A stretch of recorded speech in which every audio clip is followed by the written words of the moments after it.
नमस्कार, मैं सुनील मधुरे, आप देख रहे हैं टीवी 125 MS बिजनेस चैनल। आज हम स्टॉक मार्केट के बारे में आपको जानकारी देंगे। स्टॉक मार्केट क्या होता है और स्टॉक मार्केट में क्या बेनिफिट है, स्टॉक मार्केट कैसे शुरू करना चाहिए और NSE क्या होता है, BSE क्या होता है, कम्युनिटी क्या होता है, शेयर क्या होता है।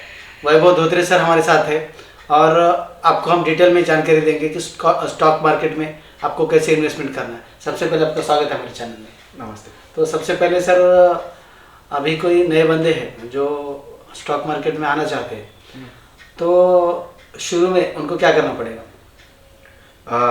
उनके लिए सिर्फ एक ही चीज़ होती है, स्टॉक मार्केट में आने के लिए एक ट्रेडिंग अकाउंट ओपन करना होता है।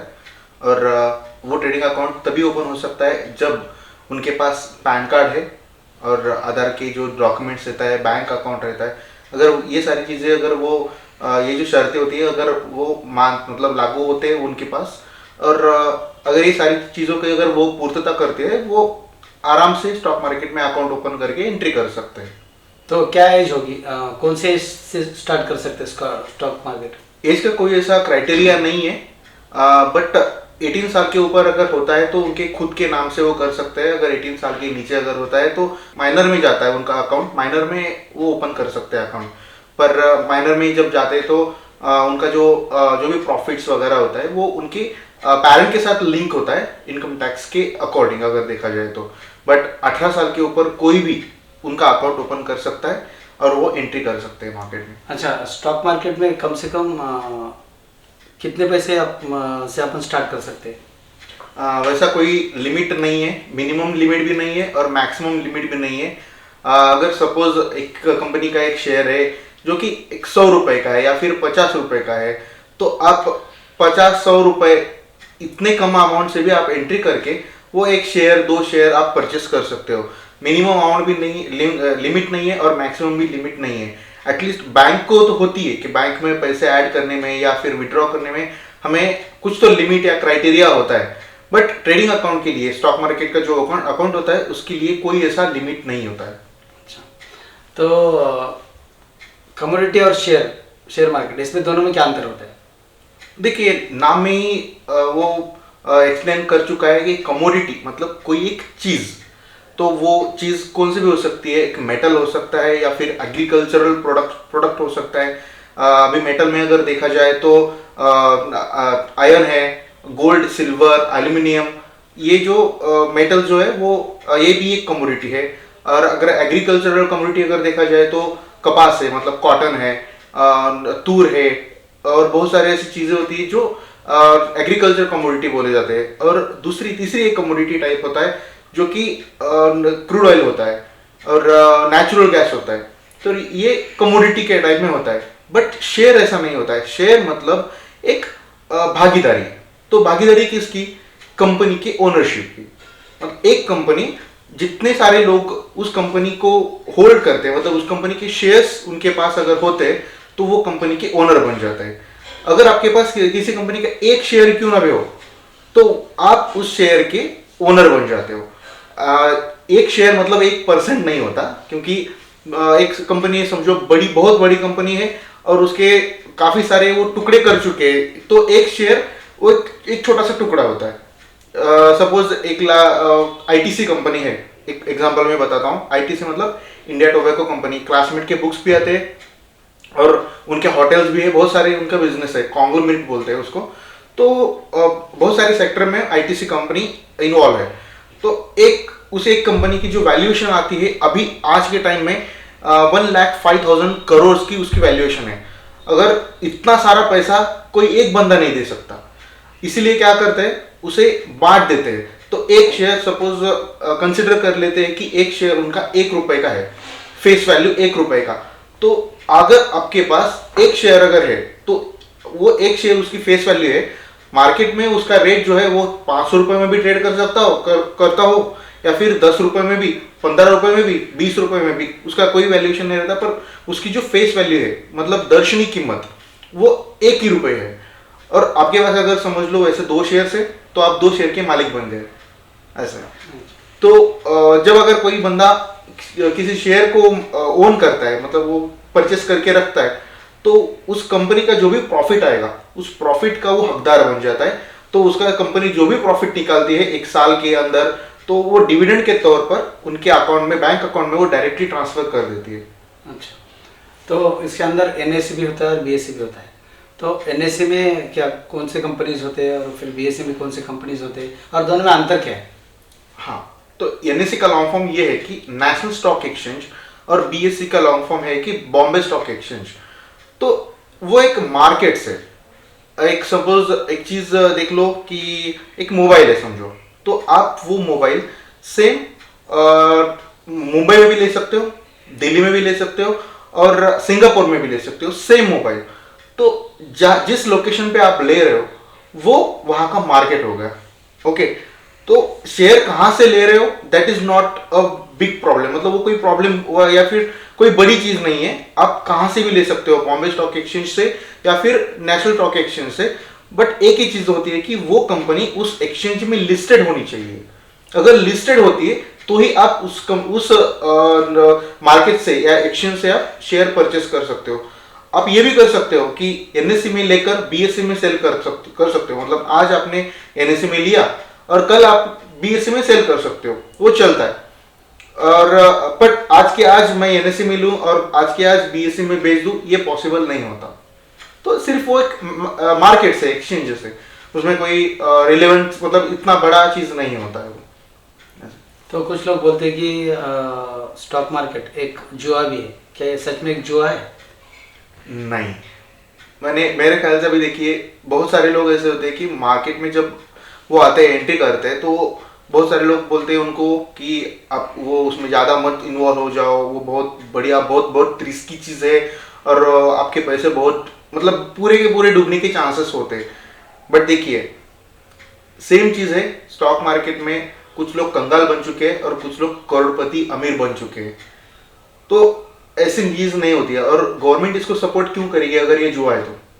अगर कॉमन सेंस लगाकर आप देखो तो अगर सच में जुआ होता तो गवर्नमेंट सपोर्ट ही नहीं करेगा ना, क्लियरली। और जब भी आप कहीं न्यूज में देखते हो कि investments are subjected to market risk, read all scheme related documents carefully, तो इसका मतलब क्या है कि आप जहां इन्वेस्ट कर रहे हो उसके बारे में समझो, जानो, उसके बाद इन्वेस्ट करो। यही चीज है, आप कहाँ इन्वेस्टमेंट कर रहे हो, कौन आपको टिप दे रहा है, ये सब जानना बहुत इंपॉर्टेंट होता है।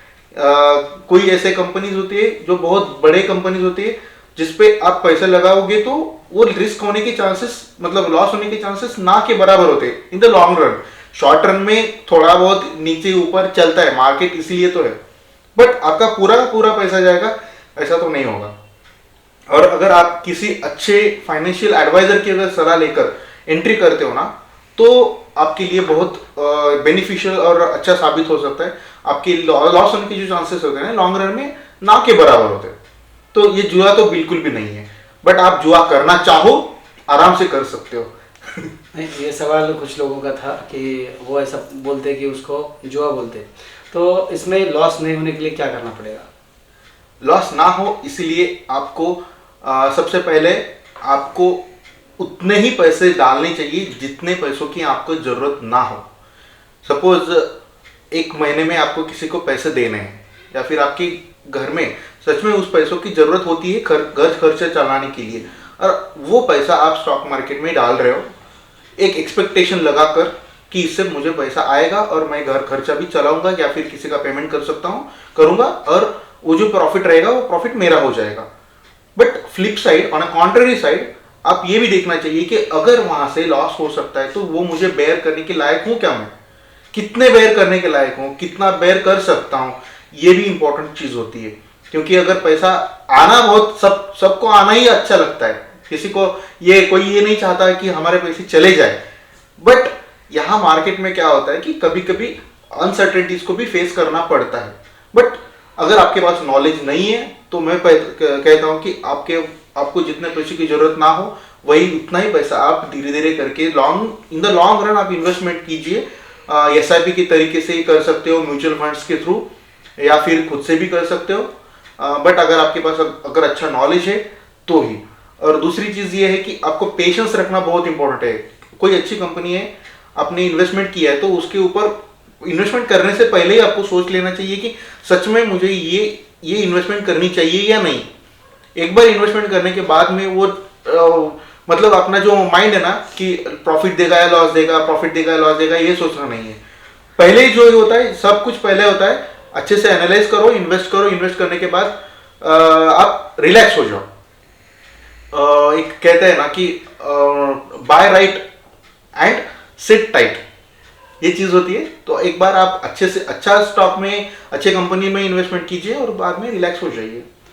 तो अच्छा प्रॉफिट कमाने के लिए कितने दिन तक ट्रेनिंग लेनी पड़ेगी, या तो फिर कितना उसके लिए स्टडी करना पड़ेगा? देखिए, ये एक ऐसा बिजनेस आप देख रहे हो तो आपको ज़्यादा टाइम लगेगा। एज ए इन्वेस्टमेंट अगर देख रहे हो तो मेरा पर्सनल ये ओपिनियन होगा कि जो बंदा इसमें परफेक्ट है उसको आप हैंड ओवर कर दीजिए। अगर सपोज आपको ऑलरेडी एक जॉब है या फिर आपका कोई बिजनेस है और आप यहाँ इन्वेस्टमेंट कर सीखना चाहते हो, डेफिनेटली अगर सीखना चाहते हो तो थोड़े से पैसे से आप ट्रेड कीजिए, इन्वेस्ट कीजिए। उसके बाद धीरे धीरे आपको चीज़ें समझ में आने लगती है। बट आपको पैसा कमाना है, पर इतना सारा पैसा, बहुत सारा पैसा लेकर आप एंट्री कर रहे हो मार्केट में, और मार्केट में आकर लॉस अगर होता है तो आपका ही लॉस है फाइनली। तो जो बंदा एक्सपीरियंस्ड है, जो बंदे को अच्छा मार्केट का नॉलेज है और वो अच्छे से समझ सकता है मार्केट, और आपको जो लॉस है वो लॉस बहुत, मतलब इसकी जो रिस्क है वो रिस्क कम करके अगर देता है तो उसी के थ्रू जाना अच्छा रहेगा। तो सीखने के लिए हर बंदे को टाइम डिफर करता है। कोई बंदा 6 महीने में सीख सकता है मार्केट, कोई बंदा 5 साल में, कोई बंदा 10 साल में भी सीख सकता है, कोई बंदा कितना भी साल ले दो वो सीख ही नहीं सकता है। मतलब ये कॉमन सेंस बहुत अनकॉमन चीज़ है। अच्छा, तो अभी हमारे नए भाई बहन अभी जो देश के कोने कोने से हमारे इंटरव्यू देख रहे हैं, तो उनको भी इन्वेस्टमेंट करना है, उनको भी पैसा अच्छा कमाना है, तो आप उनको क्या सलाह देंगे? सबसे पहले तो मैं बोलना चाहता हूँ कि आपका फाइनेंसेस कितने हैं उसकी रिस्पेक्ट करनी पड़ेगी।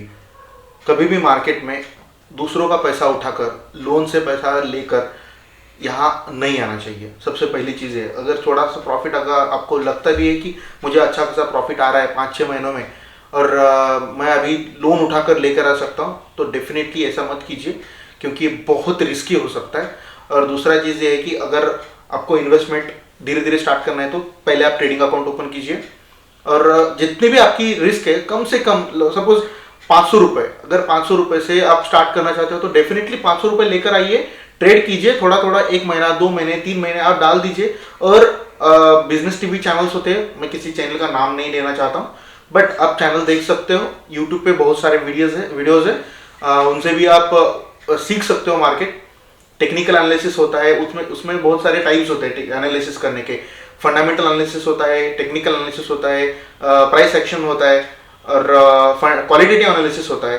तो आप सबसे पहले फंडामेंटल एनालिसिस से स्टार्ट कीजिए, खुद से स्टार्ट कीजिए, और उसके बाद अगर आपको इसको प्रोफेशन ही बनाना है तो आपको बाकी सारे एनालिसिस मेथड्स भी सीखने पड़ेंगे। प्राइस एक्शन सबसे पहले नंबर पर आता है, पर वो प्राइस एक्शन सीखने के लिए आपको टेक्निकल एनालिसिस सीखना बहुत इंपॉर्टेंट होता है। इंडिकेटर एनालिसिस वो एक बार सीख लिए तो आपको एक इन अ लॉन्ग टर्म आप एज अ बिजनेस भी इसको कंसिडर कर सकते हो। अच्छा, और खुद का भी बिजनेस इसके अंदर खोल सकते हैं? Yes, definitely. तो उसके लिए क्या करना पड़ेगा? अगर वो कोई बंदा ये बिजनेस खोलना भी चाहता है तो उसको क्या करना पड़ेगा? जैसे कि मैंने पहले बताया कि आपको सबसे पहले इन्वेस्टमेंट क्या है पहले समझ लो। इन्वेस्टमेंट और ट्रेडिंग एज अ बिजनेस, इसको अगर आप बिजनेस के पर्सपेक्टिव से देख रहे हो तो उसके हिसाब से देखना पड़ेगा। सेम चीज होती है, सेम शेयर होता है, सेम परचेसिंग रहता है, सेम सेलिंग होती है, बट आपका जो पर्सपेक्टिव है उसको देखने के लिए वो डिफर होता है। अगर आप एज अ बिजनेस स्टार्ट कर रहे हो तो आप शॉर्ट टर्म में देखोगे, शॉर्ट टर्म में प्रॉफिट आया निकल जाओ, सिंपल। और लॉन्ग टर्म में इन्वेस्टमेंट करने वाला अगर लॉस दिख भी रहा है, क्या फर्क पड़ रहा है, 2 महीने, 3 महीने, 6 महीने लॉस दिखाएगा, उसके बाद जब रिकवरी आएगा तो अच्छा खासा प्रॉफिट लेके वो निकल जाएगा। बट ट्रेडर का जो शॉर्ट टर्म में जो ट्रेडिंग करने का के लिए सोच रहा है तो उसके लिए शॉर्ट टर्म के तरीके से सोचना पड़ सकता है। तो वो कब होगा, जब उसको अच्छे से मार्केट का नॉलेज होगा, क्योंकि वही बंदा अच्छे से बिजनेस कर पाता है जिसको मार्केट का नॉलेज हो। ऐसा है, अगर इन्वेस्टमेंट देख रहे हो तो इन्वेस्टमेंट का मतलब क्या है कि आपके पास कुछ पैसे पड़े, आप डाल रहे हो और रिलैक्स रह रहे हो, आपको ज़्यादा दिमाग लगाने की जरूरत नहीं। आप आपका जो बिजनेस है, जो जो भी आपका नॉलेज है, जो भी आपका जॉब है, बिजनेस है दूसरा वाला, उस पर आप फोकस कर रहे हो, यहाँ कुछ भी देख नहीं रहे हो, उससे बोलते हैं इन्वेस्टमेंट। बट डेली अगर आप डे टू डे अगर इसको करना चाहते हो तो आपको सीखना पड़ेगा, अच्छे से सीखना पड़ेगा। तो उसके लिए टाइम दे दो, कभी कभी 5 साल भी लग सकते हैं, तो दे दो आप टाइम, उसके बाद ही आप सेम चीज़ कर सकते हो और अच्छा खासा कमा सकते हो। और मेरा ये मानना है कि आप मिनिमम टू मिनिमम एक साल में 40% भी एक्सपेक्ट कर सकते हो, मिनिमम मैं बता रहा हूँ। तो इससे ज़्यादा भी हो सकता है।